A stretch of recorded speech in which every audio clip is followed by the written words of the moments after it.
Hi friends, I'm Scott Giles and welcome to Power Talk, my podcast here on Facebook Live and YouTube. I cover topics related to spirituality, hypnotic coaching, and the hypnotic arts and sciences in general. If you want to know more about my professional work or sign up for my free e-newsletter, Power Lines, check out my website, which I'll tag at the end of this video. Well, today I want to talk about something called poverty consciousness.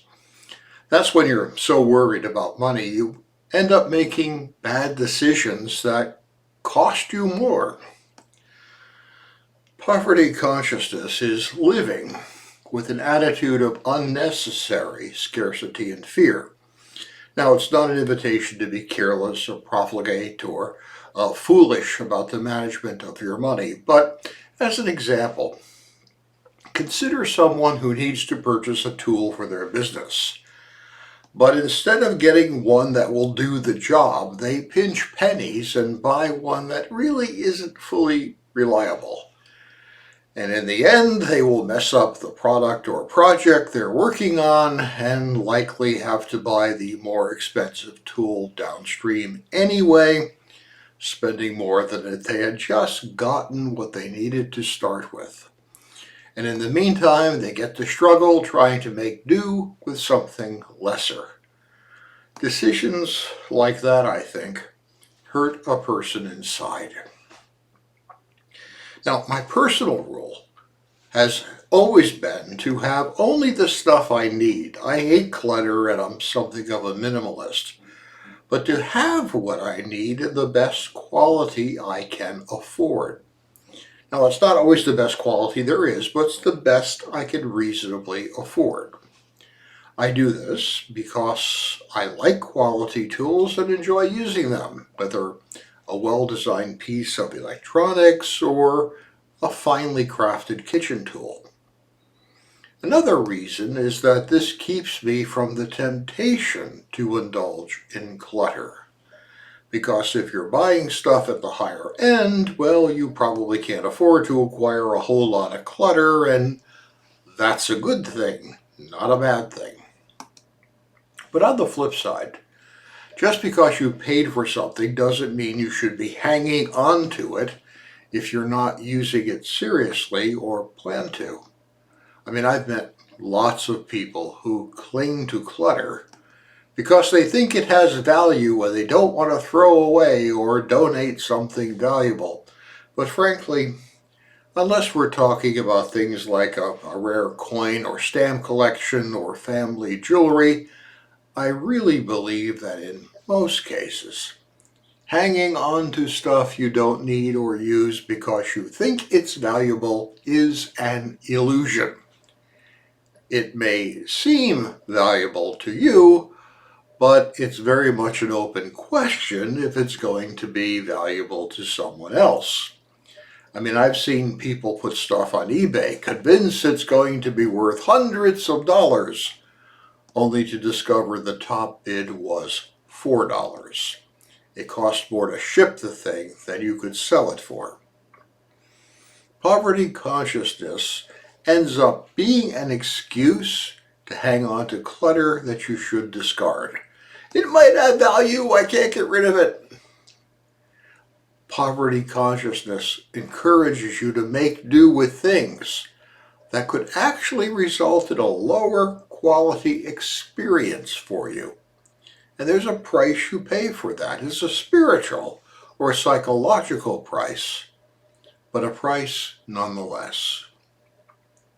My rule is to favor quality over quantity. And that's not a popular meme in our world today. There's the old saying, they who die with the most toys wins. Well, no, I don't buy that even a little bit. Now, I'm sure that most of you have not heard of the Mideastern philosopher named Ray Gunan. Born in 1886, Gunan died in Cairo in 1951. He wrote some of the most amazing books on metaphysics ever written. Now, by metaphysics, I don't mean New Age spirituality. I mean the kind of metaphysics taken seriously in philosophy and religion departments in major universities. The book that made Guénon famous in academic circles was published in 1945. It was titled The Reign of Quantity. Guénon argued that one of the major breakpoints in civilization was the distinction between being oriented to quality and being oriented to quantity. In what he thought was the golden age of the humanities, quality was everything. And when we moved away from that, he believed we diminished ourselves. Think of the distinction between skilled craftspersonship and industrial mass-produced products.